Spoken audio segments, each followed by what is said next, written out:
The enemy commander smiled when he saw the American sniper fall. He had planned this ambush for 11 days, studied their patrol patterns, mapped their overwatch positions.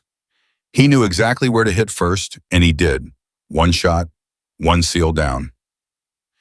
And now his fighters were closing in from three directions, laughing because everyone on that mountain knew without overwatch, the Americans were blind. What he did not know, what nobody knew, was that the woman crouching in the dirt 40 meters away was about to change everything. If this story moves you, subscribe to our channel and follow along to the very end. And drop a comment below. Tell us what city you are watching from. I want to see how far this story travels. She was never supposed to be there. That is the first thing you need to understand about Ensley Grant. Not in the abstract philosophical way people say things like that, as if the universe had some grand design that got rerouted.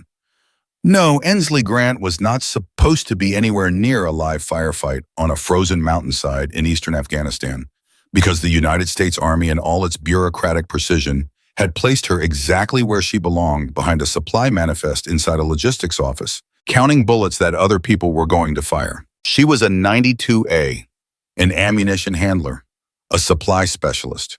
Her job was to make sure the right weapons got the right rounds in the right quantities to the right units at the right time.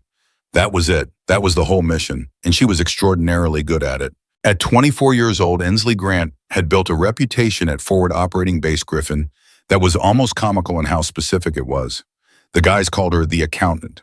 Some called her Eagle Eyes. The more creative ones called her the human spreadsheet. She had once caught a discrepancy of 14 5.56 rounds across 3 different units during a routine audit. 14 rounds out of tens of thousands, and tracked the error back to a clerical mistake made 6 weeks earlier by a sergeant who had since rotated home. 14 rounds. Sergeant Dennis Krakowski, who ran the motor pool and had been in the Army for 16 years, told the story like it was a ghost story. She found 14 missing bullets, he'd say, shaking his head slowly the way men shake their heads when they've seen something they can't explain. 14, out of a mountain of ammo that would take you a week to count. Found them like she already knew they were there. She did know they were there. That was the thing nobody quite understood about Ensley. She didn't just count things. She felt when something was wrong. Numbers had weight to her texture gravity. When something was off in a supply chain, it created a kind of low hum in the back of her mind, like a television left on in another room. She couldn't ignore it. She couldn't move past it. She had to find the source of the sound. Her mother used to say Ensley came out of the womb organized. Her older brother Jake said she was a little weird about numbers, but said it with love, the way you say things about a sibling whose strangeness you have learned to admire. Growing up on a cattle ranch outside Billings, Montana, she had kept meticulous records of every head of cattle, every pound of feed, every dollar of revenue and expenditure, starting at age 11. By 14, she had restructured her father's inventory system and saved the family ranch roughly $4,000 in waste per year. Her father, Robert Grant, a broad-shouldered man of few words, who wore the same kind of silence that Montana winters wore, had looked at the ledger she showed him and said only, "You see things, Ensley." She did. She saw things. She just didn't know yet what kinds of things she was capable of seeing. FOB Griffin sat in a valley that the wind had apparently decided to punish personally. It was cold in ways that went beyond temperature cold, that had intentions, cold that got into the joints and the spirit simultaneously. The base was not glamorous, it was functional.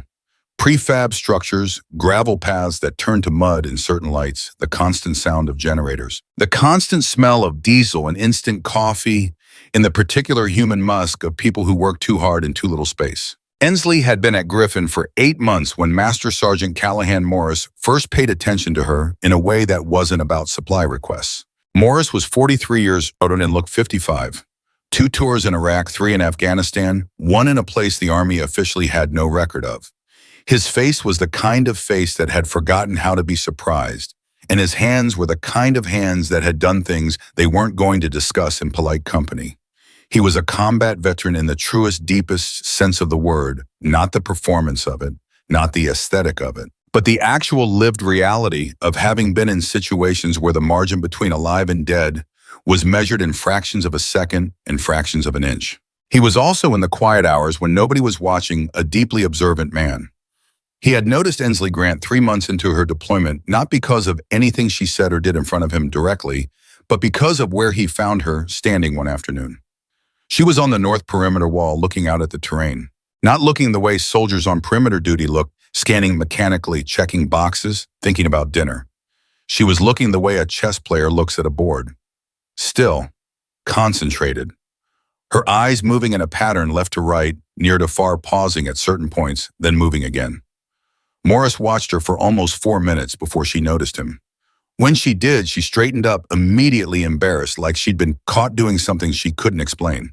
"Specialist Grant," he said. "Master Sergeant," she replied. He didn't say anything right away, just looked at where she had been looking. Then he said, "What do you see out there?" She hesitated. It was the kind of question that felt like a test, and she didn't know what the right answer was, so she gave the true one instead. "3 natural approach routes," she said. "The northeastern ridge would give someone the best angle on the motor pool. That depression in the ground about 600 meters out, the one that looks like a dry creek bed, that's cover if you're moving west to east. And there's a boulder formation at about 800 meters that breaks your sight line from 2 of our guard towers simultaneously." Morris was quiet for a long moment. "You just came up here to look?" he asked. "I count the ammunition," she said. "I want to know where it goes." He stared at her. She stared back. And something passed between them in that moment. Not romantic, not dramatic, not cinematic. Just a recognition. The kind of recognition that happens when one person who sees the world a particular way meets another person who sees it the same way, and both of them for a beat don't quite know what to do with that. Morris walked away without another word. But 3 days later, he came to find her. "I want to show you something," was all he said. She followed him to the range. He put a rifle in her hands. Not a sniper rifle, just a standard M4 carbine. He showed her how to hold it, how to breathe through it, how to think of it, not as a weapon, but as an extension of intention. He was a good teacher because he didn't over-explain. He gave her information in pieces, let her process each one, waited for her to integrate before he added the next layer. She missed every shot on the first day. She came back the next morning before he asked her to. She missed most of them on the second day, but differently, closer, with more understanding of why she was missing. On the third day, she hit the target, not the center, the edge. But she hit it, and she understood why she hit it, and she made the adjustment in her mind before her finger moved, and the next shot was closer to center, and the one after that was closer still. Morris watched this happen and did not tell her what it meant. Not yet. He just asked her what she was thinking when she fired. "I'm calculating," she said. "Distance, wind drop. I'm making the math work." "It's not math," he said. She looked at him. "It's more than math," he said. "It's reading. You're reading the world. The math just tells you what page you're on." She thought about that for a long time afterward. She thought about it the way she thought about accounting discrepancies, turning it over, examining it from different angles, feeling for where the weight was, reading the world. She started to understand that she had always been doing that. She had been reading supply chains, reading inventory, reading patterns of waste and error and human failure in systems that were supposed to be perfect. She had been translating the world into numbers because numbers were the language she trusted. But Morris was telling her there was a deeper language underneath the numbers, and the rifle was the instrument that let you speak it. Weeks passed, then months. She trained in what spare moments she could find, which were fewer than she wanted and more than anyone might have expected, given that her primary job demanded the kind of attention that most people reserve for things they genuinely loved. She loved her job. She loved the logistics. But she also loved this new thing she was learning, this reading of the world through a scope, this calculation that lives somewhere between mathematics and instinct. Morris moved her to the M110 semi-automatic sniper system after 2 months. It was heavier than anything she had trained with. The first time she picked it up, she felt the difference immediately, not just in weight, but in gravity, in consequence. This was a different instrument. This was not a carbine. This was a statement. "This is too much gun," she said. "No," Morris said. "It's the right gun. You just haven't caught up to it yet." She caught up to it. By the 5th month of informal training, Morris was watching her hold groups at 800 meters that would have been respectable from a trained marksman. By the 6th month, she was consistently hitting at 1,000. She wasn't perfect. She wasn't special operations qualified. She wasn't anything close to the designation sniper, by any official Army standard. But she could shoot. God, she could shoot. And she understood what she was doing in a way that went deeper than muscle memory. She could explain every shot. She could tell you what the wind was doing, what the bullet's arc was, how the temperature was affecting the powder, what the mirage off the ground was telling her about atmospheric conditions. She spoke about it the way she spoke about supply chains with complete unhurried authority. Morris told her once after a particularly good session that she was a natural. She corrected him immediately. "I'm not a natural," she said. "I work at it." He smiled. It was the kind of smile that meant he agreed with her and thought she was still missing something. "Both things are true," he said. "A natural who works. That's the dangerous kind." She didn't know what to do with that, so she set it down somewhere in the back of her mind and went back to her manifest. She was still officially an ammo carrier. That was still officially all she was. Takaratu. The night before the mission, Ensley was running inventory on a resupply that had come in 6 hours late and 15 rounds short of what the paperwork said. She was cross-referencing 3 separate documents when Sergeant First Class David Tanner came into the supply building looking for morphine auto-injectors and a kind of nervous energy that he was trying very hard to disguise as routine. Tanner was SEAL adjacent, one of the Army personnel attached to support the joint operation. He had the look of a man who knew more than he was going to tell anyone. "You running that count again?" he asked. "I'm always running that count," she said. 15 rounds is going to keep you up all night. 15 rounds means somebody made a mistake somewhere. I need to know where the mistake is." Tanner looked at her for a moment. What if the mistake is in the system? What if the system just got it wrong this time? "Systems don't get things wrong," she said. "People do. And when people make mistakes in supply chains, it means something didn't go where it was supposed to go. I need to know where it went." He looked at her differently after that. Not romantically, not condescendingly, just differently. With the kind of recalibration that happens when you realize someone is sharper than you initially measured. "You ever think about what else you could do?" he asked. "I do what I do," she said, "and I do it better than most." He nodded. "Fair enough." He took the morphine auto-injectors and left. She went back to her count. She found the missing rounds 45 minutes later, a keying error in the receiving log, 1 digit transposed, which had caused the system to attribute the rounds to a unit that hadn't received anything at all that day. She corrected it, documented the correction, and sat back in her chair and breathed. The system was right again. She didn't know yet that in less than 12 hours, no system was going to be able to help her. The night came down hard and fast in that part of Afghanistan. The kind of dark that has texture to it, that feels inhabited, that makes you understand why people throughout human history built fires not just for warmth, but for psychological protection against the particular quality of that darkness. Ensley was not on the operation. She was not cleared for the operation. She was, according to every piece of official paperwork in existence, nowhere near the operation. But FOB Griffin operated in the way that forward operating bases always do, with the gap between official paperwork and operational reality being a distance that people crossed. Constantly, out of necessity, out of proximity, out of the simple fact that in a small base in a remote location, the categories that exist cleanly on forms and in regulations tend to blur and bleed into each other in the field. She was at the base's eastern position when the helicopters went out.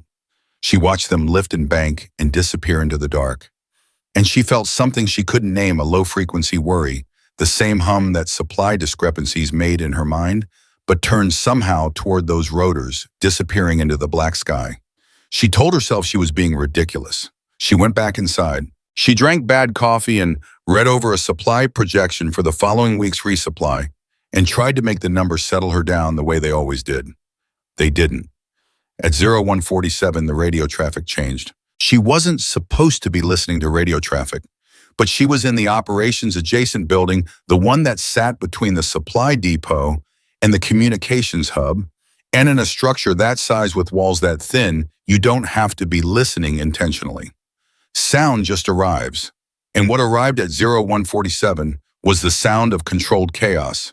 Voices clipped tight with the discipline of training, but carrying underneath them the unmistakable undertone of a situation going wrong. She heard the word down 3 times in 30 seconds.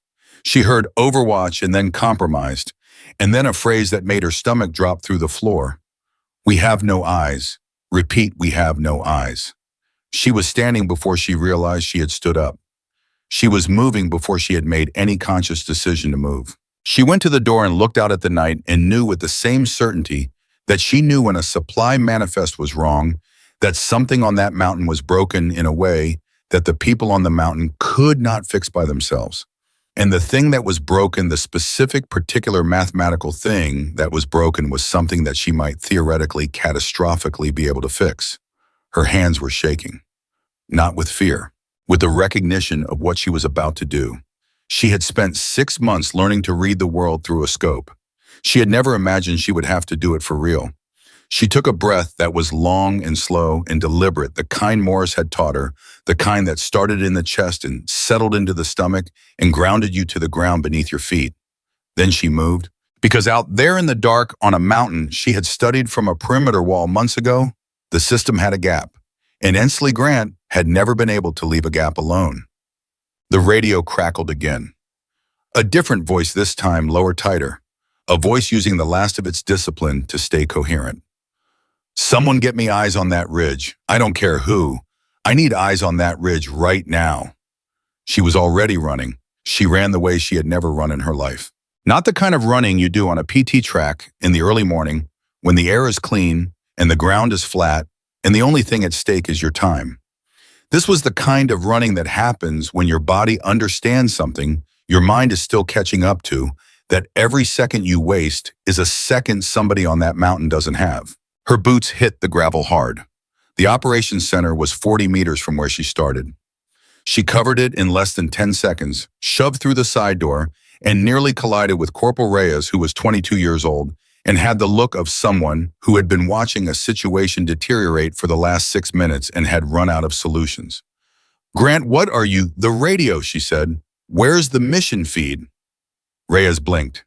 "You're not cleared for—" "I know I'm not cleared," she said, and her voice had a quality in it that stopped him cold. Not loud, not panicked, just absolutely certain. The voice of someone who has already made a decision and is now simply executing it. "Where is Morris?" Reyes pointed at the far wall. Morris was already there. He had a headset on one ear and a radio handset in his other hand, and his face had the look of a man doing 4 calculations simultaneously and not liking the results of any of them. He saw Ensley coming across the room and something shifted in his expression. Not surprise exactly, because Morris had largely stopped being surprised by anything. More like the look of a man who has been hoping for a specific card and just watched it land on the table. "Grant," he said. "Tell me what's down," she said. He didn't waste time questioning why she was there. That was one of the things about Morris. He operated in the present tense. The situation was what it was. The resources available were what they were.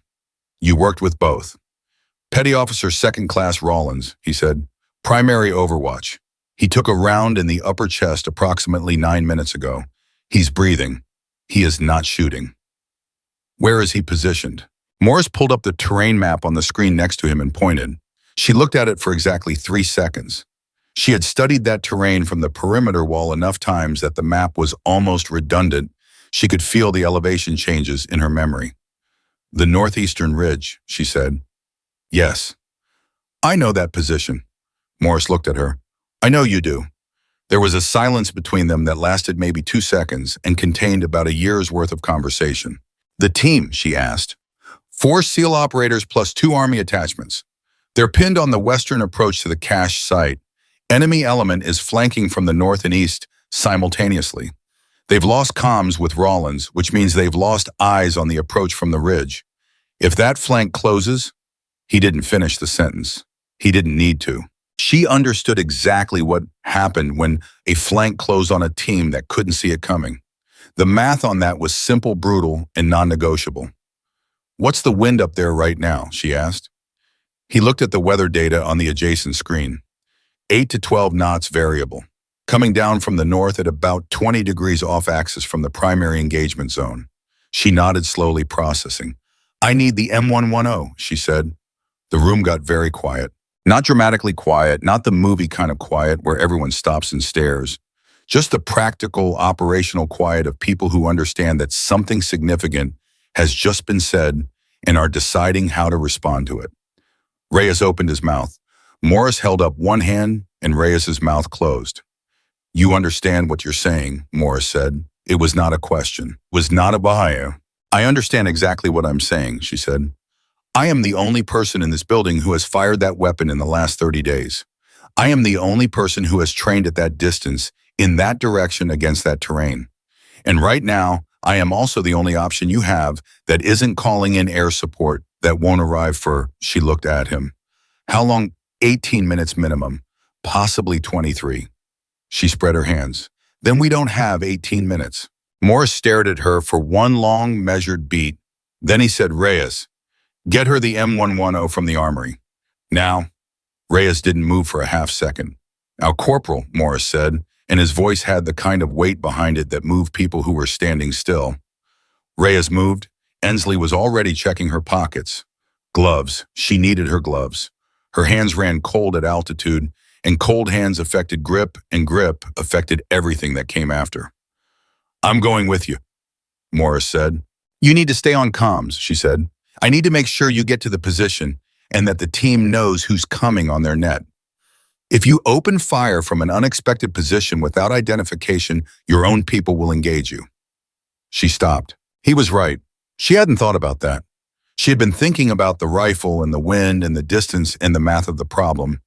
And she had not thought about the fact that 6 trained operators in a firefight, suddenly hearing shots from an unannounced position behind them, would react the way trained operators always react to unexpected fire. They would shoot back. How do we clear that? She asked. I get on the radio. I talk to whoever is still functional on their comms net. I tell them Rollins's position is being covered by a friendly, and I give them a call sign. He paused. You need a call sign. She thought for exactly 1 second. Ledger, she said. Morris almost smiled. Almost. Ledger, copy that. Reyes came back with the M110. He handed it to her, and she took the weight of it in both hands and felt that same thing she always felt when she picked it up. That gravity, that consequence, that sense of an instrument designed for a singular purpose being placed into her custody. She checked the chamber, checked the magazine, checked the scope adjustment. Her hands were not shaking anymore. That was the thing that had surprised her most. In the operations center waiting, they had been trembling, not from fear, but from anticipation, from the gap between knowing you need to do something and actually doing it. But now that she was holding the rifle, now that the decision was made and the path was set, her hands were completely still. Morris noticed. He said nothing. But he noticed. They went out into the dark together. The night hit her like a physical thing. The cold, the wind coming down off the mountain, the smell of diesel and dust, and the altitude thinness of the air. She had been at Griffin long enough that she didn't notice the altitude most of the time, but tonight it was there, a reminder that this place sat above the comfortable oxygen levels of the world most people lived in. Morris had the radio handset pressed to his ear as they moved. She could hear fragments of the transmissions, clipped, pressured, professional voices working very hard to stay professional under conditions that made professionalism difficult. She heard, losing the north side, we need say again, we need eyes on the ridge. And then a burst of static, and then a voice she hadn't heard before. A voice that was tight and low and working through pain to stay coherent. Rollins is down. I repeat, Overwatch is down.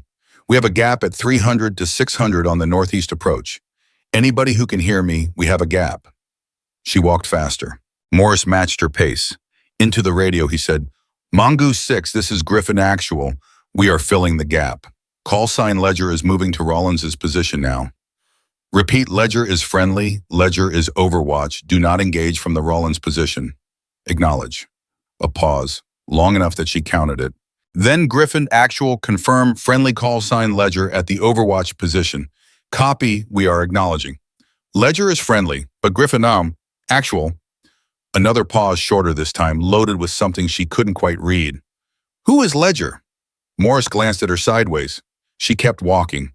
Into the radio, Morris said, Ledger is the best option you have right now, Mongoose 6. Let her work. Another pause. Then copy that Griffin Actual. Let her work. Get her up there. They cleared the perimeter wire and started up the slope. She had walked this direction before, not all the way up, not to the ridge, but along the lower sections during training runs and perimeter checks. She knew the ground's general character. She didn't know it well enough to navigate it at speed in the dark without risk, but she knew it well enough to move with intention rather than hesitation. Morris had a flashlight set to its lowest red light setting. He used it sparingly only when the ground was genuinely uncertain beneath their feet. She used it as a reference and built her path from there. They climbed for 6 minutes. In those 6 minutes, she heard the firefight. That was something nobody had prepared her for. Not Morris, not any training, not any professional framework she had ever built around herself. The sound of an active firefight at a distance is not what the movies make it. It is not clean and directional and comprehensible. It is a texture of sound overlapping and contradictory. Rifle reports bouncing off stone faces and ridgelines until they seem to come from everywhere simultaneously. It is the sound of organized chaos maintaining a thin discipline over its own tendency toward entropy. She heard it and she kept climbing. Morris said beside her quietly, "You're breathing. Keep it even." "My breathing is even," she said. "It won't be when we get there. Get it even now and keep it there." She focused on her breath. In through the nose, slow filling the lower lungs first. Out through the mouth controlled. The way Morris had drilled her. The way she had practiced alone in the early mornings when the base was quiet and the only audience was the mountains. They reached Rollins's position at 0206. She saw him before she expected to, a shape on the ground, partially behind a natural rock formation, and for a terrible half-second she thought he was dead. Then she saw his chest moving, the uneven rhythm of someone breathing through significant pain, but breathing nonetheless. There was another shape beside him, Tanner. Sergeant First Class Tanner, who had taken morphine auto-injectors from her supply room less than 12 hours ago, was here pressed against the same rock, applying pressure to Rollins's wound with one hand and holding his own weapon in the other. Tanner looked up when they arrived, and his face went through 3 emotions in the space of 1 second. Relief, confusion, and something that was either disbelief or the beginning of hope. "Morris," he said. Then he looked at Ensley, then back at Morris. "She's Ledger," Morris said. "She's got the rifle." Tanner stared at her for a moment that felt much longer than it was. "Grant," he said. Her name. Just her name. In the voice of a man who needed the universe to make sense right now and was working very hard to update his model of the universe fast enough to function. "I need to know where they are," she said. "Walk me through the positions." Tanner blinked. Then he shifted into the professional mode that good soldiers can always find when they need to, the mode that puts everything else aside and focuses on the operational problem. "Primary threat is the flanking element coming from the northeast ridge. You're 11 o'clock from this position," he said. Rollins neutralized 2 of them before he went down. There are at least 3 more, possibly 4. They are using a series of rock formations for cover, and moving in bounds, one element suppresses, one advances. Distance. Rollins's last engaged target was at approximately 420 meters. They may have moved closer since. She was already settling into the position. The rock formation that Rollins had been using as a shooting platform was well chosen. She noted that automatically the way she noted good accounting in a supply manifest. Whoever Rollins was, he knew how to pick ground. She got behind the rifle. The scope came up to her eye and the world through it was dark and amplified and full of the particular texture of night optics, the green-gray landscape of a world seen in available light, magnified to its limits. She breathed. In, out, long and slow and even. "Morris," she said, "I need you on the radio. I need the team to tell me where they're looking so I know what's not in their sight line. That's where the threat will come from." Morris was already on the handset. "Mongoose 6, this is Griffin Actual. Ledger is in position. We need your eyes. What direction are you watching right now? What are you not watching?" The response came back almost immediately. A different voice this time, Commander's voice, the voice of the senior man on the ground, and she could hear in it both control and urgency pressed together like 2 forces acting on the same point. "Griffin Actual, we are watching the western and southern approaches. We cannot watch the northeast. Tell Ledger the northeast is open. That is where they are coming."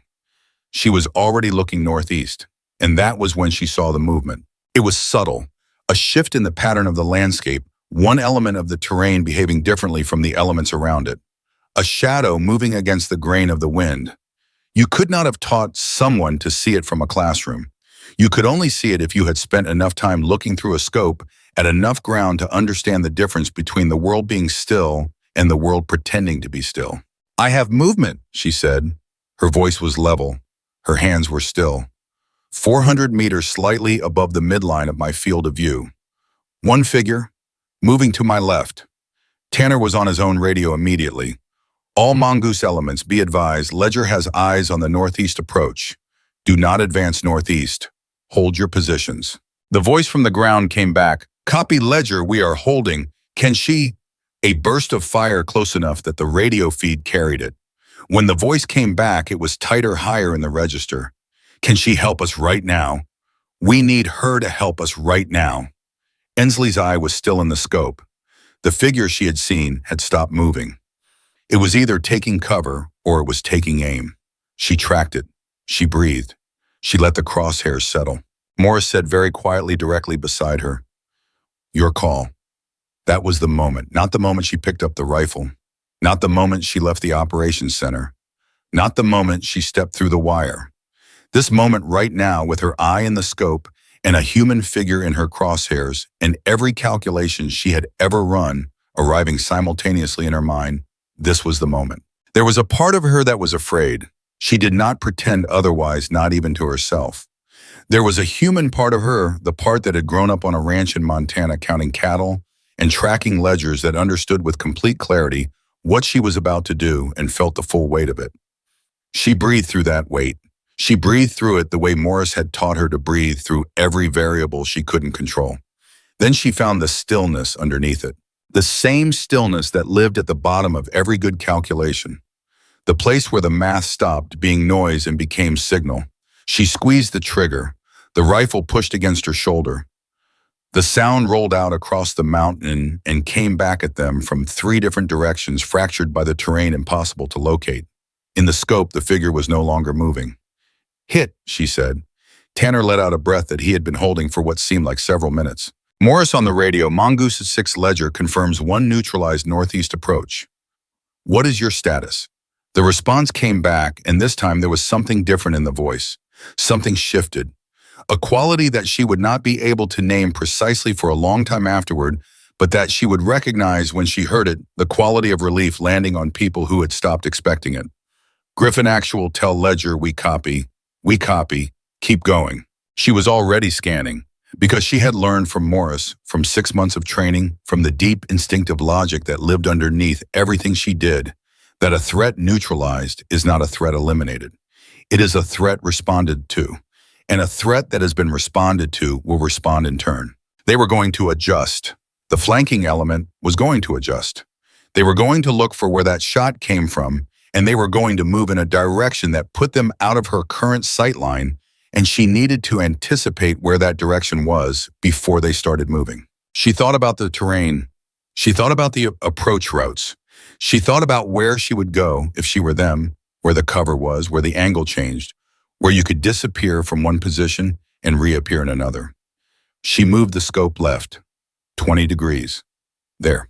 2 figures moving in exactly the direction she had predicted, using a depression in the ground, the same depression she had identified from the perimeter wall months ago as cover for their lateral movement. I have 2 more, she said, moving to use the dry creek bed for cover. They're going to come up on the team's left flank in approximately 90 seconds if they're not stopped. Mongoose 6, Morris said into the radio. Ledger has eyes on 2 northeast moving through the low ground. They will be at your left flank in 90 seconds.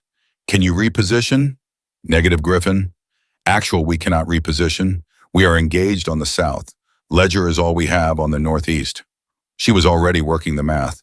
2 figures moving at this distance with this wind, with the angle changing as they moved through the depression. This was not the same shot she had just taken. This was harder. This required her to read where they were going, not where they were. To fire at a point in space that they had not yet occupied. This was the shot that separated people who had trained for situations like this from people who had been trained by someone who believed they might someday face them. Morris was very quiet beside her. She could hear him breathing. She could feel the absolute stillness he was maintaining, the professional discipline of a man who understood that the worst thing he could do right now was interrupt her. She found the first figure in her scope. Tracked it. Let the crosshairs run just ahead of its movement. Let the calculation settle. She fired. The first figure stopped. She moved the scope immediately before she could know for certain what had happened, because the second figure was still moving, and 90 seconds was now 60, and 60 was going to be 45 very quickly. The second figure had broken pattern. It had heard the shot and changed direction, which meant her lead calculation was wrong now, and she had to recalculate in real time with the scope moving and the figure moving and the wind shifting by 2 degrees in the last 30 seconds. She breathed. She found the stillness. She fired. The second figure stopped, and for a moment, just a moment, the northeast approach was quiet. Tanner was talking into his radio, his voice urgent and rapid. Mongoose elements. Ledger confirms 2 more neutralized northeast approach. You have a window. Use the window. Move to the objective. Now, use the window. The voice that came back was the commander's voice again, and this time, there was something in it she had not heard before. Something that went beyond relief and into something closer to awe, though it was awe filtered through the professionalism of someone who was still in a fight and could not afford to fully feel anything yet. Tell Ledger. A burst of fire near him. His voice dropped and came back. Tell Ledger she just saved my team. We are moving. Tell her we are moving. Morris turned his head toward her very slightly. He did not say anything. He did not need to. But his eyes in the darkness said something that she filed away in a part of herself she hadn't known existed before tonight, the part that was learning in real time that she was capable of things she had never planned for. She was already scanning, because the fight was not over, not even close. There were still enemy fighters on that mountain, still men with weapons and intentions, still a team moving across exposed ground toward an objective that was trying to kill them. She had bought them 60 seconds of advantage, maybe 90, and those 60 or 90 seconds were everything right now, but they were not a conclusion. They were not a resolution. They were a moment, and moments in her experience closed fast. She kept her eye in the scope. She kept breathing. And far below and to the south, she heard the sound of the SEAL team moving the particular kind of disciplined speed that trained operators achieve when they know they have a narrow window and need to be through it before it shuts. She was their window. She was going to hold it open as long as she could. From the radio, a new sound broke through, static-laced and urgent, a voice she hadn't heard yet in this whole long, impossible night, shouting something that turned her blood to ice. Ledger, be advised we have a second element. I say again, second enemy element. They are moving on your position. They have your location. Ledger, you need to move. She took one breath, held it, and kept the scope on the mountain. She did not move. That was the thing that would stay with Morris for the rest of his life. Not the shooting, not the precision, not the impossible calm of her hands.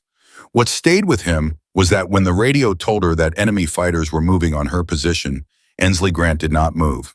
She took one breath, held it, and kept the scope on the mountain. Ledger, the radio voice said again, tighter now, almost cracking at the edges. Did you copy? They have your position. You need to relocate now. She said without moving her eye from the scope. Morris, how long before the team reaches the objective? Morris checked his watch. 4 minutes, maybe 5. An air support. 12 minutes out, maybe 10 if they push the timeline. She did the math in the time it took most people to blink. Then I'm not moving for at least 4 minutes, she said. Morris looked at her profile, the line of her jaw, the absolute stillness of her shoulders, the way her eyes stayed locked against the rubber of the scope cup like it had been there her whole life, and he did not argue. He keyed the radio and said, Ledger copies your warning. Ledger is holding position. Advise on the second element's approach vector. A half-second pause from the other end. Then they are coming up the eastern face. 2, possibly 3 individuals. Moving fast. Ledger, they know where Rollins was. They are going straight to that position. Tanner heard this and shifted his body instinctively, putting himself between Rollins and the direction the radio had indicated. Rollins himself had drifted in and out of consciousness twice in the last 6 minutes. He was alive. He was going to stay alive. But he was not a factor in what happened next. What happened next was entirely up to the 3 living, conscious people in this position and whatever they had between them. How many rounds do you have? Tanner asked her. 14 in the current magazine, she said. 1 spare, 20 more. 34 total. 34 total. Tanner absorbed this. 34 rounds, 2 or 3 enemy fighters moving on their position, a team 4 minutes from their objective air support, 10 to 12 minutes out. He ran the same calculation she had just run and arrived at the same answer. The math was tight. The math was very tight, but the math was not impossible. Yet, Morris, Tanner said, I need you to get on that radio and find out exactly where the team is right now. If they hit the objective early, that changes our window. Morris was already dialing. Mongoose 6 Griffin, actual, what is your position? What is your ETA to the cache? The response came back, broken, fractured by the terrain, and whatever was happening on the other end. She heard gunfire in the transmission, not distant gunfire, close gunfire, the kind that meant they were still in contact, still moving through resistance. The voice that came back was not the commander's. It was younger, faster, running on adrenaline and training in equal measure. Griffin actual, we are 30 seconds from the outer edge of the objective. We have one man down, non-critical. We are still moving. One man down, non-critical, still moving. She filed it, kept scanning. The northeast approach was quiet. Whatever was left of the flanking element, there had either been neutralized or had pulled back to reassess. She shifted her field of view to the eastern face, the direction the radio had warned about, and began reading it the way she read every piece of ground she ever examined. Not looking for things that were obviously wrong, looking for things that were wrong in the way that things tried to hide that they were wrong. Not movement, absence of movement, a section of the terrain that should have had some ambient shift to it. When moving, scrubs small nocturnal disturbances, the ordinary restlessness of a mountainside at night, and instead was perfectly, deliberately, unnaturally still. I have them, she said. Eastern face approximately 280 meters. They've stopped. They're watching this position. Tanner went rigid beside her, going, how many? Can't confirm yet. The stillness is covering a space large enough for 2 or 3. They're good. They are very good at not moving. Better than the others. She thought about the flanking element, the way they had moved in bounds, the discipline of suppression and advance. Different, she said. These ones are waiting. The others were advancing. These ones are choosing a moment. That was the part that worried her. The ones who advanced in bounds were dangerous. But the ones who waited, the ones who understood patience as a weapon, those were a different kind of problem. At 0218, the radio crackled with the commander's voice again. And this time she could hear that he had found a moment of relative cover because his voice was lower, more deliberate, carrying information rather than urgency. Griffin actual, we are at the outer cache perimeter. We need 60 seconds to breach and confirm. Morris relayed without being asked. Ledger team is 60 seconds from objective confirmation. Hold what you've got for 60 seconds. 60 seconds, she breathed. In the scope, the patch of unnatural stillness had not moved.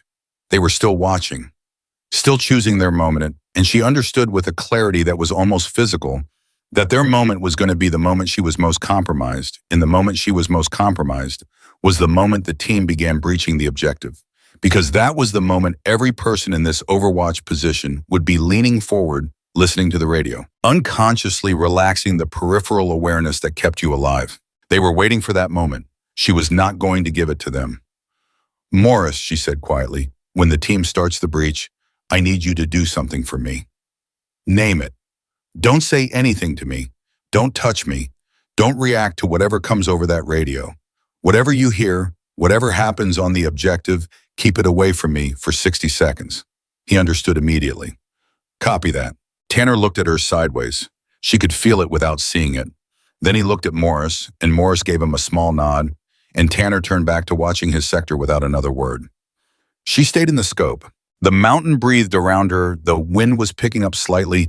She could feel it on the exposed skin of her neck, coming from maybe 15 degrees further west than it had been 10 minutes ago. She adjusted the calculation in her mind automatically. At 280 meters, the shift wasn't catastrophic, but it mattered. It always mattered. At 0219, she heard the faintest sound from the eastern face. Not movement sound, the sound of a boot finding uncertain purchase on loose rock and correcting. Barely audible. The kind of sound that most people wouldn't register as significant. She registered it. They're moving, she said. They chose their moment early. They didn't wait for the breach. Why, Tanner said. Because they're smarter than the other, she said. They saw that the breach window was the obvious moment. They know we'd be ready for the obvious moment. So they're moving now while we're talking about the breach window. Tanner swore under his breath, one word quiet, carrying genuine respect for the enemy's tactical thinking. Then, can you get a shot? Not yet, they're still in the cover zone. I need them to move another 15 to 20 meters before I have an angle. And if they don't move another 15 meters, if they set up and fire from where they are? She said nothing, because the answer to that question was the kind of answer that didn't help anyone. From the radio, a sound that was not a voice, a metallic clank, something being forced, the sound of a breach happening. Then static. Then the young voice from before, slightly breathless, we are in. We are in the outer perimeter, confirming cache location now. Morris kept his word. He said nothing to her. He absorbed the radio traffic and kept it to himself. She stayed in the scope, and the eastern face moved. One figure broke from the still zone, moving low and fast toward a rock formation that was 20 meters closer to her position. She tracked at the scope, following the movement, her breathing staying controlled, the crosshairs running just ahead of where the figure was going, because at this speed and this angle, you couldn't shoot at where they were. She fired. The figure dropped. Immediate response from the eastern face, two weapons opening up simultaneously, firing at the muzzle flash of her shot rounds, hitting the rock formation around her and above her, and to her left, stone chips flying, the sound enormous and close in a way that made her body want to do things that her mind would not allow. She moved, fast and low, 3 meters to the right, staying behind cover but changing her position, because the one thing you could never do after revealing your muzzle flash was stay in the same place. Morris and Tanner moved with her, a practiced compression of bodies in a small space, Rollins dragged bodily by Tanner with one arm, while the other held his weapon. The firing from the eastern face continued for 5 seconds, then stopped. Silence. The silence after suppressive fire is its own kind of violence. It presses on the eardrums. It fills every available space. And in it, she could hear her own heartbeat for the first time tonight, loud, fast, but not panicked. Steady, working. 2 left, she said. You're sure, Tanner said. 2 weapons fired, 2 positions, 1 figure down before they opened up. So yes, 2. Tanner nodded. He did not question her arithmetic. She was resettled in the new position, scope up, scanning the eastern face from her adjusted angle. The rock formation that the downed figure had been moving toward was between her and the 2 remaining shooters, which meant they had temporary cover from her. But it also meant they were pinned behind it, because moving out of its cover in any direction now exposed them to her field of view. She had accidentally created a stalemate. She understood this. And she understood that a stalemate at this moment with the team inside the objective perimeter was actually a tactical win. Every second those 2 fighters spent pinned behind that rock formation was a second they were not flanking, not maneuvering, not threatening anyone. But the stalemate would end. Either they would find an angle, or they would wait for their own air support or additional fighters, or they would make the decision that sometimes desperate men make, that moving and dying was better than waiting and dying. From the radio, the commander's voice again, and this time there was something in it that cut through everything else. Griffin Actual, we have confirmed the cache. I say again, we have eyes on the weapons cache. We are marking for extraction, but we have a problem. Morris keyed up. Send it Mongoose 6. There is a secondary element between us and our extract point. At least 6 individuals armed. They are moving to cut off our exit. We cannot get out the way we came in. A pause, then we need a path. We need someone to make us a path. She was already processing. The extract point. She had studied the terrain enough times from the perimeter wall that the geometry of it was in her head like a map she had drawn herself. She knew where the natural exit route was. She knew where the high ground was relative to that route. She knew which positions on that route could be covered from her current location and which could not. Morris, she said, the extract route runs northeast from the objective. That's our direction. Part of it is in my field of view. Part of it. The first 200 meters. After that, it bends behind the ridgeline and I lose it. What can you do in the first 200 meters? I can make it very expensive to be standing in it, she said. Morris got on the radio immediately. Mongoose 6 Ledger can cover the first 200 meters of the northeast extract route. She cannot cover the full route. Do you have eyes on the secondary element? Are any of them in the first 200 meters? A pause that lasted long enough that she started counting. At 7 seconds, the commander came back. Affirmative Griffin actual. At least two, possibly three, of the secondary element that are in or approaching the first 200 meters of the northeast route. If Ledger can clear them, we can sprint the rest. We can sprint it. But she needs to clear those first 200 meters before we move, because once we start, we are committed. There is no stopping and reassessing. We go or we don't go. Morris looked at her. She looked at the mountain. She was holding a position under fire from two individuals on the eastern face who were currently pinned but not neutralized. She was being asked to shift her field of view to a completely different section of terrain, find 2 to 3 targets in the dark in a zone she had not been watching, clear them, and do all of this before the team committed to a sprint with no option to turn back. And she still had 2 enemy fighters 20 meters away who were going to react the moment she repositioned. She thought about the ledger, the way a discrepancy feels, the low hum, the wrongness, the gap between what should be and what is. This whole mountain was a discrepancy. This whole night was a gap. She had spent her entire professional life closing gaps. Tell them I need 90 seconds, she said, 90 seconds from now, 90 seconds from when I say go. I need to deal with what's on the eastern face first. Then I reposition. Then I clear the extract route. 90 seconds total. The radio carried this to the commander. His response was immediate. We will be ready. On Ledger's call. Mongoose elements stand by on Ledger's call. She turned to Tanner. I need your help. Tanner looked at her. Tell me what you need. The 2 in the eastern face, they're pinned behind that formation. I need one of them to move. I need you to give them a reason to move. Tanner's eyebrows went up slightly, not in doubt, just in the rapid calculation of someone assessing a request against their available resources. Then he nodded. I can do that. What direction do you want them to move? South, she said. If they move south, they step into my field of view. Make the north side of that formation feel very uncomfortable. Give me 10 seconds to get an angle, he said, and began moving. She tracked back to the eastern face in her scope and waited. 8 seconds after Tanner started moving, she heard the sharp crack of his rifle, once twice controlled and deliberate, aimed at the north side of the rock formation at the angle she had described. Not trying to hit anything, trying to create the psychological pressure that makes people move away from one kind of danger and into another. Humans under fire do predictable things. They move away from the source of the fire. They move toward cover. And if the cover to the north becomes threatening, they move south. One figure broke south. She was ready. She fired. The second figure apparently alone now. One partner gone to the north wall of the formation and one to the south, and neither returning, made the decision that she had been waiting for. Alone, pinned with no flanking support, it broke west away from both threats, moving in the only direction that wasn't already covered. Tanner was already repositioned. She heard his rifle twice. Then silence. Real silence. The eastern face was quiet in a way that was different from before. Not the deliberate, threatening silence of people holding still. The silence of resolution. She checked her watch. 21 seconds. Morris, she said, moving, already repositioning her scope to the northeast extract route, scanning fast, reading the terrain in the amplified green-gray of the night optics, looking for the shapes that didn't belong to the mountain. Get them ready. She found the first figure in 11 seconds.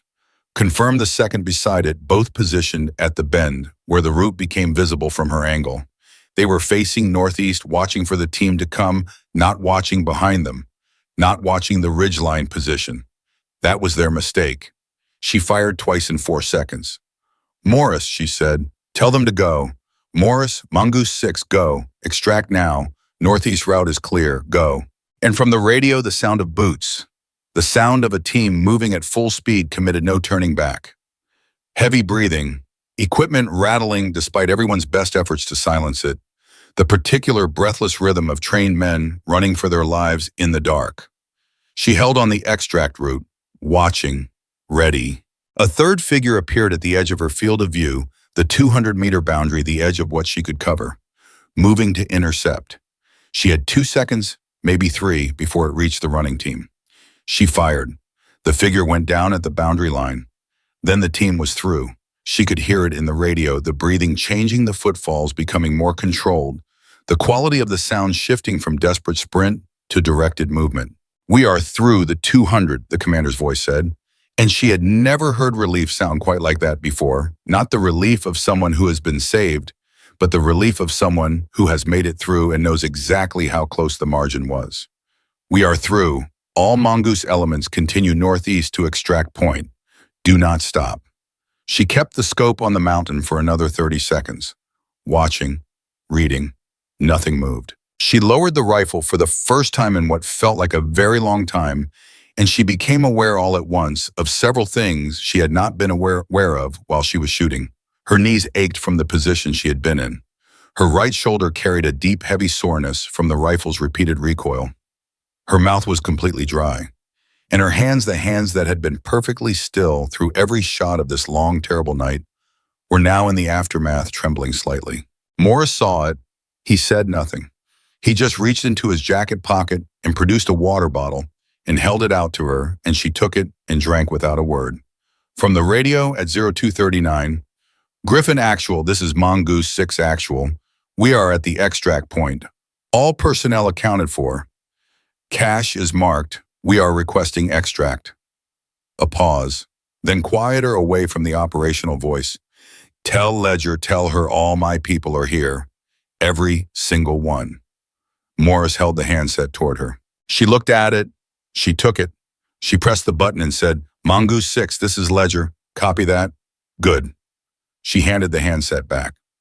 Tanner was sitting against the rock formation, one hand on Rollins' shoulder, looking at her with an expression she had no category for. Not admiration exactly, not awe exactly. Something quieter than both of those things.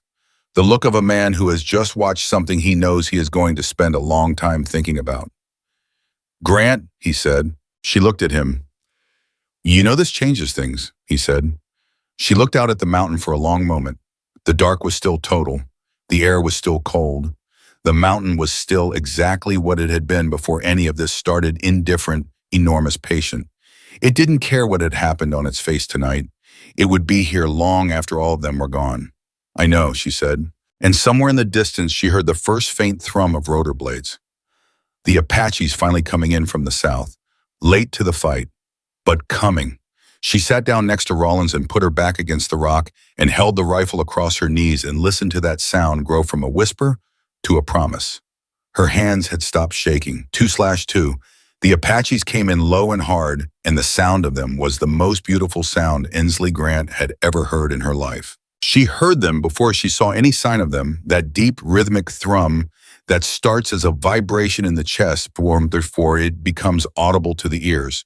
The kind of sound that bypasses the thinking mind and speaks directly to something older and more animal underneath it. She had heard Apache gunships before. Everyone at FOB Griffin had.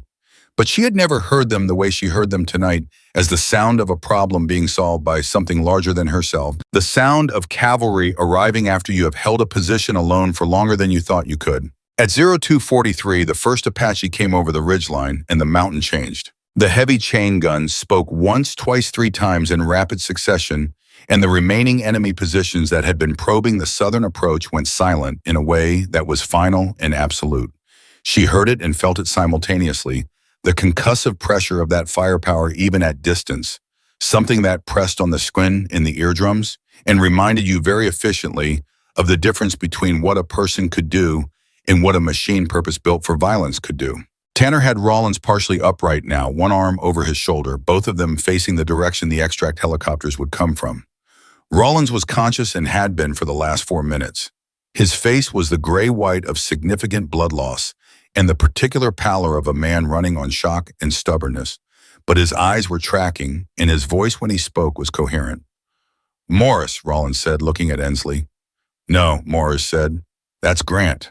Rollins looked at her. He blinked. Then he looked at the M110 across her knees, then back at her face. Yupan, he said. You were on my position. Yes, she said. He was quiet for a moment, the kind of quiet that has weight to it. Then how many tuinues? She understood what he was asking. She had asked herself the same question 3 times in the last 6 minutes, turning it over carefully, making sure her count was right. Because in a situation that chaotic with targets overlapping and movements intersecting, and the scope view cutting the world into a small circle, at a time, it was possible to miscount. It was possible to claim certainty you didn't have. She was certain. 7 confirmed, she said. 2 were Tanner. 5, Rollins said. 5.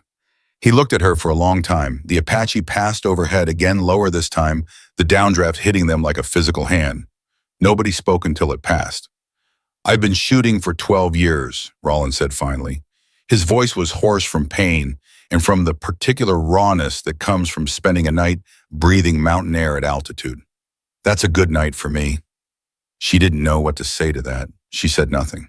Morris said quietly to no one in particular, "That's why I trained her." At 0251, the extract helicopters came in. They were Blackhawks, 2 of them, and they came in fast and purposeful, and the SEAL team was already at the landing zone when they touched down, moving with the coordinated efficiency of people who have done this exact thing enough times that the muscle memory runs deeper than thought. She watched from the ridgeline as the team loaded, practiced everyone accounting for everyone else, nobody left behind. She saw the commander for the first time when his face caught the ambient light from the helicopter interior as he climbed aboard. He was maybe 35, dark-haired, with the kind of face that had been weathered by years of exactly this kind of work. He paused at the door of the helicopter and looked up in the direction of the ridgeline, not at her specifically, because he couldn't see her in the dark, but at the position.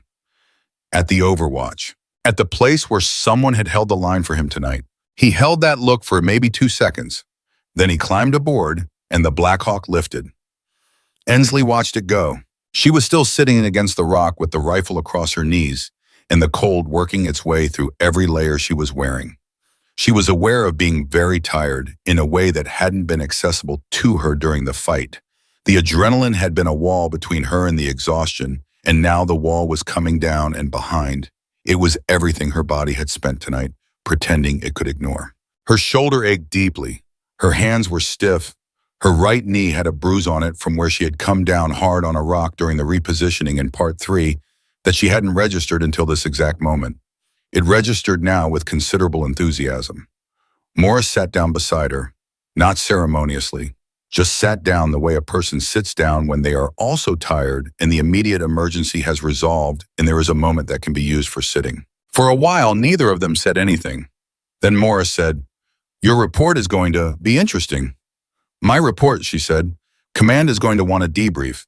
They're going to want to know exactly what happened up here tonight." She thought about that. A 92A ammunition specialist unauthorized presence at a combat overwatch position operating a weapon she was not officially qualified on, in support of a SEAL operation, she was not cleared for resulting in 5 confirmed kills, in a mission success that would otherwise have been a catastrophic failure. She thought about how that read on paper. She thought about the Army's relationship with things that happened in the field that didn't map cleanly onto things that existed in regulations. "Is that going to be a problem?" she asked. Morris considered this with the seriousness it deserved. "Officially, it's going to be complicated. Unofficially," he paused, "Mongoose 6 is going to write something. Whatever he writes is going to matter more than anything in your supply manifest." She leaned her head back against the rock. The sky above her was beginning to show the first very faint suggestion of what might eventually become dawn.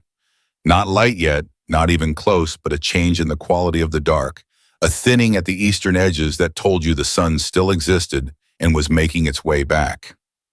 "Tanner," she said. "Yeah," Tanner said from where he was sitting with Rollins.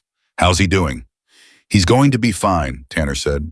"Rollins, you're going to be fine." "I know I'm going to be fine," Rollins said, his voice still rough, but with an edge of dry humor to it. Now that hadn't been there 20 minutes ago. "I've been shot before. It's not my favorite thing, but I survive it." She almost laughed. She didn't quite, there was still too much of the night sitting on her chest for laughing, but the almost was there and it was real. The second Apache made one more pass. Then it too turned south and diminished and was gone. The mountain was quiet. She had never experienced quiet like this before. Not peaceful quiet, not the comfortable quiet of a late night at FOB Griffin, with the generators doing their background hum and the distant sound of someone's boots on gravel. This was the quiet of a place that had just contained violence and was now in its absence. Heavy quiet, meaningful quiet, the kind you felt responsible for. At 03:08, their extraction arrived. Not a Black Hawk, just a ground vehicle, a MRAP that had made the long, slow climb up the access road that ran below the ridgeline, driven by Corporal Reyes, who had apparently decided that waiting at the base for people who might not come back was not something he could continue to do. He was 22 years old and had driven a route he wasn't cleared to drive in the dark on a night when everyone who might have stopped him was busy doing other things. He pulled up and got out and looked at all of them. Morris, Tanner, Rollins, Ensley, and his face went through a rapid sequence of emotions before settling on something close to profound relief. "I heard the radio," he said. He stopped, started again. "Is everyone, Epito?" "Everyone is fine," Morris said. "Help Tanner with Rollins." Reyes moved immediately, taking Rollins' other arm, and the four of them got him into the vehicle with the practiced awkwardness of people doing something physically difficult without the right equipment. Ensley climbed in last, the M11, still in her hands, and Reyes looked at it and then at her, and then drove without saying anything else. The ride down was slow and rough, and nobody spoke much. Rollins dozed against Tanner's shoulder. Morris had the radio in his lap and was listening to the post-mission traffic with the expression of a man categorizing information for later use. The vehicle rocked and jolted on the road, and through every jolt, she felt her shoulder remind her of the night it had just spent absorbing recoil. She held the rifle across her knees the whole way down. She didn't know why. It wasn't a conscious decision, it just felt wrong to set it down. Like setting it down was a statement she wasn't ready to make yet. They reached Phoebe Griffin at 0341. The base looked exactly the same as it had when she left it 3 hours and 54 minutes ago. This struck her as briefly absurd that the world inside the wire could be so completely unchanged, while the world outside it had been so completely different. The generators were still running. The prefab structures were still standing. Someone had left a coffee mug on the step outside the operations center, and it was still there. She climbed out of the MRAP and stood on the gravel and breathed the familiar smell of the base diesel instant coffee, the particular human smell of a place where people work and live in too close quarters. And for a moment, she just stood there and let herself feel the ground under her feet. Solid. Still. Here. She was here. They were all here. It hit her then. Not in the dramatic way that things hit people in movies, not a wave, not a collapse, not a falling to her knees. It hit her the way significant things actually hit you in real life, which is quietly incrementally like water finding its level. She became aware that she was standing on the gravel of Phoebe Griffin in the pre-dawn dark, having spent the last 4 hours doing something she had never planned to do and could not have predicted she was capable of doing. And that somewhere on a mountain behind her, a team of 6 men was alive, because she had been in a position to hold a window open long enough for them to get through it. She stood with that for a moment, just stood with it. Then Morris was beside him. "Medical first," he said. "Your shoulder." "My shoulder is fine." "Your shoulder took approximately 30 rounds worth of recoil from an M110 at combat pace. Get it looked at." She opened her mouth to argue. He looked at her. She went to medical. The medic on duty was a laconic man named Hendricks, who had the professional economy of motion of someone who had treated too many people who pretended they were fine to be impressed by anyone pretending they were fine. He examined her shoulder with thorough impersonal competence and told her she had significant bruising and some muscular strain, and she was going to be very sore for the next week and should avoid any overhead lifting. "Can I shoot?" she asked. Hendricks looked at her. "Can you?" He stopped. He looked at the M11, that she had set against the wall when she came in. He looked at her. He seemed to be reassessing something about the nature of the night he was having. "Give it 48 hours, he said finally. She nodded, accepted this. It was a reasonable answer from a medical perspective. At 0419, the debrief began. It was not a gentle process. The command officers who conducted it were thorough and serious and not particularly interested in the emotional dimensions of what had happened. They wanted facts, sequence of events, decisions made by whom, under what authority, with what result. They wanted times, distances, positions, and round counts. She gave them all of it, clearly sequentially without embellishment or minimization. She described what she had seen, what she had calculated, what she had done. She described the positions of the enemy elements, the timing of each shot, the reasoning behind each tactical decision. She described Morris's involvement, Tanner's involvement, Reyes's unauthorized vehicle movement. She was in the debrief room for 2 hours and 40 minutes. When she came out, Morris was waiting in the hallway. He had a cup of coffee in each hand, and he held one out to her, and she took it and drank half of it before she said anything. They're going to review everything, she said. Every piece of it. Yes, he said. The authorization issue will be resolved, he said. Mongoose 6 has already submitted a preliminary report. I saw a summary 20 minutes ago. She looked at him. What did it say? Morris was quiet for a moment in the way he was quiet when he was choosing his words with more care than usual. Then he said, he described you as the deciding factor in the mission's outcome. He used the phrase exceptional performance under fire. He stated that your presence at the overwatch position was operationally critical, and that in his professional judgment, the absence of that coverage would have resulted in operator casualties. She absorbed this. He also, Morris said more slowly, requested that command review your assignment and consider your qualification pathway. She stared at him. He requested what? He put it in his report, in writing. A SEAL team commander in his official post-mission report recommended that a 92A logistics specialist be considered for a special operations qualification pathway. The hallway was very quiet. She looked at the coffee in her hand. It was bad coffee, the kind that FOB Griffin always had, the kind that tasted like it had been made 3 hours ago and left on a burner, since the kind that existed purely as a delivery mechanism for caffeine and warmth. She had drunk hundreds of cups of it in the last 8 months without thinking about it. She thought about it now. She thought about how ordinary it was, how known, how completely and specifically itself. She thought about the qualification pathway, what it meant, what it would require her to become, not just physically and professionally, but in terms of identity, in terms of how she understood herself, in terms of the story she had been telling herself about who Ensley Grant was and what Ensley Grant did and why any of it mattered. Morris, she said, yeah. When did you know? When you started training me, did you know this was what it was for? He took a long, slow breath. The kind she recognized, the breath he used when he was being completely honest rather than strategically honest.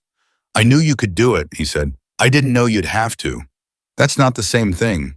No, he said, it's not. She drank the rest of the coffee, set the cup down on the nearest horizontal surface, which happened to be a fire extinguisher bracket, picked up the M110 from where she had been carrying it since the mountain, and held it in both hands and looked at it. It was heavier than it had been when she first picked it up 6 months ago. Not physically heavier, the weight hadn't changed, but it carried more now. It carried the weight of what it had done tonight and what it had caught and what it had saved in the particular irreversible quality of moments that could not be unmade. I need to go check my manifests, she said. Morris blinked. My supply manifests. There was a discrepancy from yesterday's resupply. 15 rounds that I tracked to a keying error, but I need to make sure the correction processed correctly through the system. He stared at her. I need to know the system is right, she said simply. He understood that. He understood it better than almost anyone could have understood it because he had spent 6 months watching her. And he knew that for Ensley Grant, the act of returning to the system of checking the count and confirming the numbers and making sure nothing was missing and nothing was out of place was not avoidance. It was not her running from what had happened tonight. It was her way of standing in the middle of it, finding the stillness underneath. He nodded. Go, he said. She went. She was sitting at her desk in the supply building with 3 manifests open in front of her, and the M110 leaning against the wall 6 inches from her right hand when Tanner found her at 0512. He stood in the doorway for a moment without saying anything. Then he said, the team wants to know if they can come see you. She looked up from the manifest. What? The Mongoose team. They're back at the base they came in about 40 minutes ago. They want... He stopped, tried again. They want to meet you, the real you. Not the call sign, they want to shake your hand. She looked at him for a long moment. Then she looked at her manifest, then at the rifle, then back at Tanner. Tell them to give me 20 minutes, she said. I need to finish this count first. Tanner looked at the manifest, looked at her. And for the first time tonight, this long, impossible, irreversible night, he smiled. A real smile. The kind that came from somewhere genuine. Yeah, he said. I'll tell him 20 minutes. He left. She turned back to her numbers. The system was almost right. 2 more line items to verify.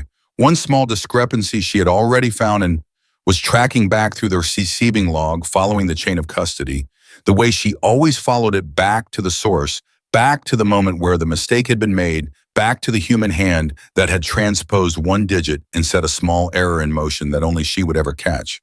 She caught it, corrected it. The system was right. She leaned back in her chair and closed her eyes, and for exactly 30 seconds she let herself feel all of it, the shoulder, the cold, the exhaustion, the weight of what she had done, and what it meant and what was waiting for her on the other side of this moment where 6 men wanted to shake the hand of the woman who had held the window open for them. 30 seconds. Then she opened her eyes, picked up the rifle, and went to meet them. She walked into the room holding the rifle and 6 men stood up, not theatrically, not in unison like something choreographed. They stood up the way people stand when something enters the room that they feel they should be standing for instinctively, without discussion, one after another in the span of about 3 seconds, until all 6 of them were on their feet in the cramped briefing room that smelled like sweat and cold gear and the particular exhaustion of men who had spent a night on a mountain and come back from it. She stopped in the doorway. She had faced a flanking enemy element in the dark at 280 meters. She had held a position under direct fire. She had made calculations under conditions that were designed to make calculation impossible. None of that had made her hands shake the way they wanted to shake right now, standing in a doorway, looking at 6 men who were alive because of what she had done tonight. The commander stepped forward first. She recognized his voice before she could match it to his face, the voice from the radio, the one that had stayed controlled under conditions that would have shattered most people's composure. Up close, he was broader than she expected, with the kind of physical presence that came from years of carrying weight, and his right hand was wrapped in a field dressing that somebody had applied recently and not entirely neatly. He was wounded. She hadn't known he was wounded. The radio voice had never given it away. "Chief Petty Officer Daniel Reese," he said, and held out his left hand because the right one was occupied with the bandaging, and she shifted the rifle and shook it. "Specialist Ensley Grant," she said. "I know who you are," he said. His voice was different in person, not smaller but more human, more tired, more real. "I've known who you were since Boris said, 'Let her work.' And I had to decide in about 1 second whether I trusted that or not." "What did you decide?" she asked. "I decided that Marshus doesn't say things he doesn't mean," Reese said. "And then you fired that first shot and I decided something else." "What?" "That I was going to find you when this was over," he said. "And I was going to say this in person." He paused. "You saved my team." The room was very quiet. She had been preparing herself for this moment since Tanner told her they wanted to meet her. She had been building a frame around it in her mind, a professional frame, an operational frame, the kind of frame that kept things at a manageable distance and let you process them without being overwhelmed by them. She had been planning to stand in this doorway and be competent and measured and not let the weight of what he was saying knock her sideways. The frame held, but just barely. "I did my job," she said. Reese looked at her steadily. "Your job is ammunition inventory." "My job," she said, "is making sure the right things get to the right places at the right time." She paused. "Last night, the right thing was coverage on the northeast approach. I was the right place." Something moved across Reese's face. It was not a smile exactly.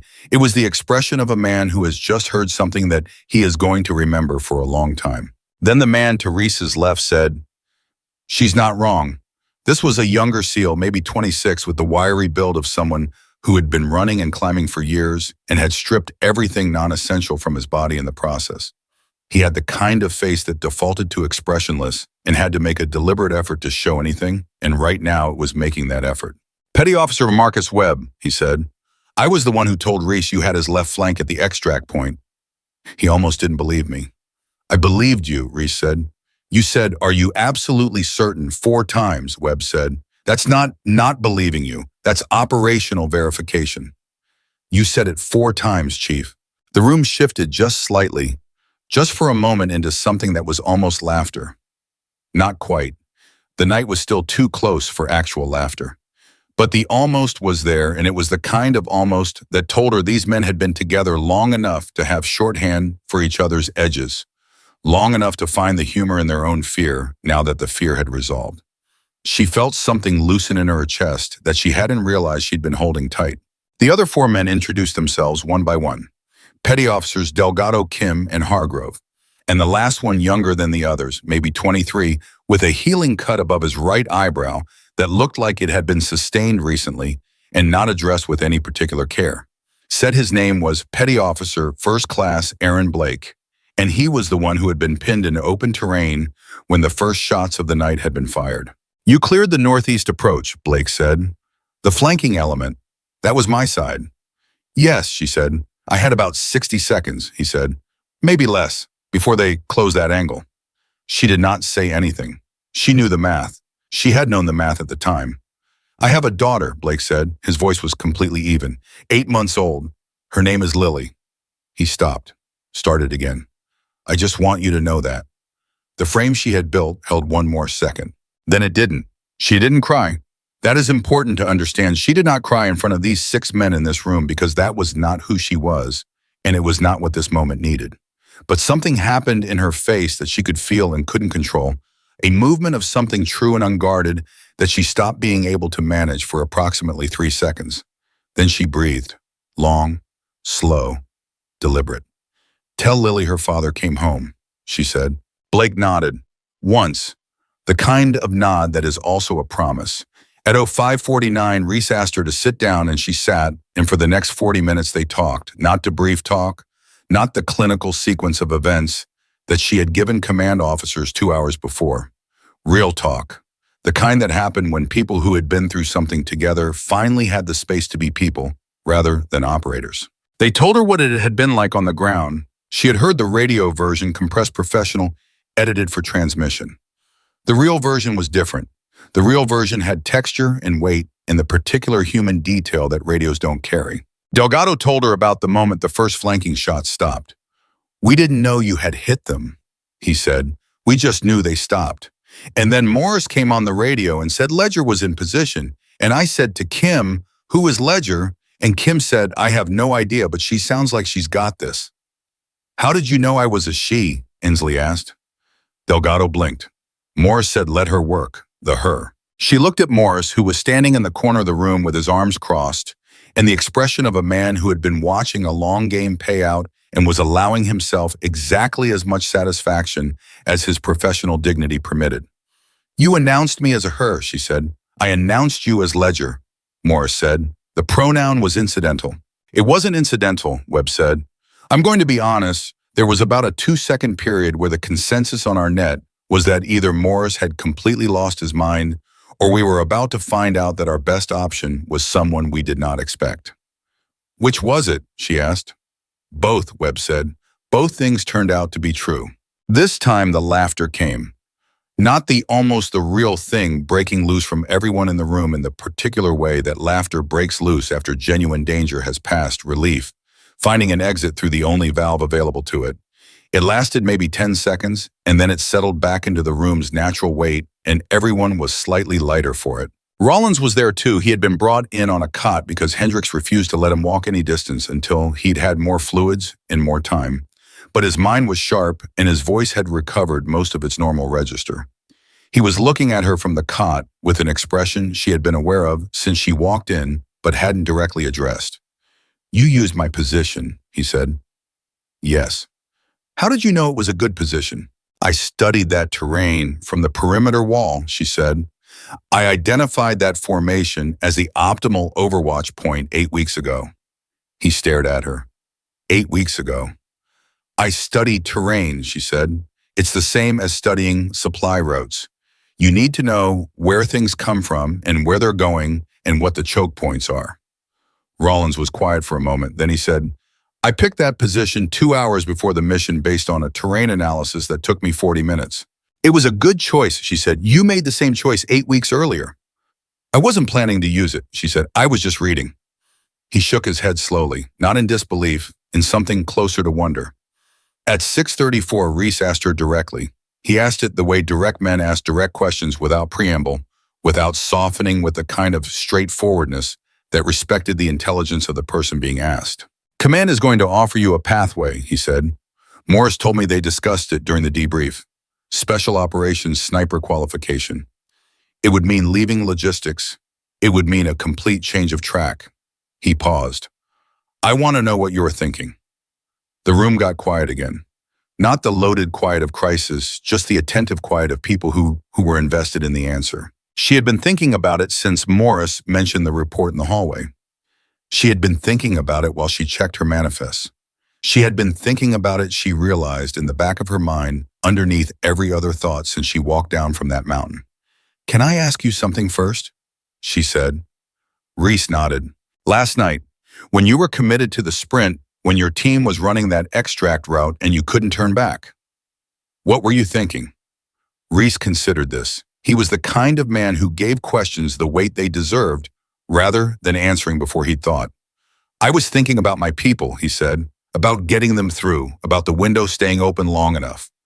"Were you thinking about me?" "I was thinking about Ledger," he said. "I didn't know who Ledger was. I just knew there was a window and someone was holding it." She nodded slowly. "That's what I need you to understand about last night," she said. "I wasn't up there because I wanted to be a sniper. I was up there because the system had a gap. There was something missing, and I could see it, and I couldn't walk away from it." "That's exactly what a sniper is," Reese said quietly. She looked at him. "Someone who sees the gap," he said, "and fills it before anyone else has processed that the gap exists." The room was very still. She thought about her father, about the ledger she had shown him at 14, about him looking at her numbers and saying, "You see things, Ensley." She thought about 6 months of early mornings on the range with Morris learning to read the world through a scope. She thought about Rollins going down and the radio saying, "We have no eyes," and her body moving before her mind had finished the argument. She thought about Blake's daughter, 8 months old, named Lily. She thought about this question that had been sitting at the center of this whole long night underneath every tactical decision, in every shot, in every breath she had taken in that scope. Not what she could do, but who she was. And then Morris spoke from the corner of the room, and what he said was something she had heard him say before in a different context in a training session, in a quiet moment after a good shot when she had asked him what the point of all of this was. He said, "The skill is easy, the carrying is what matters." She had not fully understood it when he said it the first time. She understood it now. The carrying, the weight of other people's lives in your hands and the choice you made about whether to pick it up. Not the shooting was math, the shooting was reading, the shooting was the thing she had always been able to do without fully knowing she was doing it. The carrying was the choice, the carrying was walking through the wire into the dark. The carrying was staying in the scope when the radio told you that the dark was coming for you. The carrying was holding the window open one more second and then one more after that until everyone was through. She had been carrying things her whole life. She had just been carrying them in a supply building. "I need 48 hours, she said, as Reese waited. "Hendricks told me to rest the shoulder for 48 hours, she said. "After that, I need to go back to the range." She looked at Morris. "I have things to work on." Morris did not smile, but the lines around his eyes changed in a way that meant the same thing. Reese looked at her for a long moment. Then he extended his left hand again, the same hand he had offered her when she walked in because the right one was still wrapped in that untidy field dressing, and she took it. "Ledger," he said. "Grant," she said. "Both," he said. "You get to be both." She thought about that on the walk back to the supply building. Ledger and Grant, the call sign and the name, the sniper and the ammo carrier, the person she had been and the person she was becoming. She had spent 8 months at FOB Griffin, being the girl who counted everything, and she was going to keep being that person because that person had never been less than what she was. She had always been exactly what she was, which was someone who saw gaps and closed them and made sure the system was right. The system just had more dimensions now than it used to. At 0712, she sat down at her desk and pulled up the supply manifest for the following week's resupply request. There were numbers to run, projections to make, quantities to verify, and discrepancies to anticipate, and a system to maintain in the precise, careful way that she had always maintained it. She ran the numbers. They were right. She leaned back in her chair and looked at the ceiling for a moment, and in the quiet of the supply building with the generators doing their background hum, and the early morning beginning to press gray light through the small window above her desk, she made the decision that had actually been made hours ago. On a mountainside, she had just needed the time and the stillness to know that she had made it. 2 days later, she went back to the range. Morris was already there. He handed her the IM 110 without ceremony, without speech, without any of the dramatic markers that the moment might have been dressed in if either of them had been different kinds of people. He just handed it to her, the weight of it familiar and true in her hands, and stepped back to his position. She settled into the prone. She breathed. Long, slow, even. Starting in the chest, settling in the stomach, grounding her to the ground beneath her body. She put her eye to the scope, and the world through it was exactly what it had always been: small and large, simultaneously close and precise, full of the information that was always there if you knew how to read it. Wind, distance, elevation, the way the air moved between here and there, the calculation that lived somewhere between mathematics and instinct, between what could be measured and what had to be felt. She fired. Center mass, clean. Morris said nothing. She fired again. And again, and each shot said something that she didn't have words for yet and didn't need words for. Because the rifle was the language and the target was the answer, and the mountain behind them, the same mountain, indifferent, enormous, and patient, was the witness to the fact that Ensley Grant had always been exactly one thing. Not a logistics specialist who learned to shoot, not a sniper waiting to be discovered. Something that had no tidy name yet, something that the Army's categories had not quite caught up to, something that started with a girl on a ranch in Montana counting cattle and tracking ledgers and feeling the weight of gaps that needed to be closed, and ended, for now, on a range in Afghanistan, with a rifle in her hands and 5 confirmed kills behind her, and a team of 6 men who were alive because she had been exactly where she needed to be at exactly the moment it mattered. She had always seen things. Now the world knew it too. And somewhere on a hillside in eastern Afghanistan, the echo of the shot that started everything, the one that had broken the silence and changed the fight and told every man on that mountain that the window was not closed, that someone was holding it, that they were not alone in the dark, that echo was still moving, still traveling. The way truth moves when it has finally found its voice.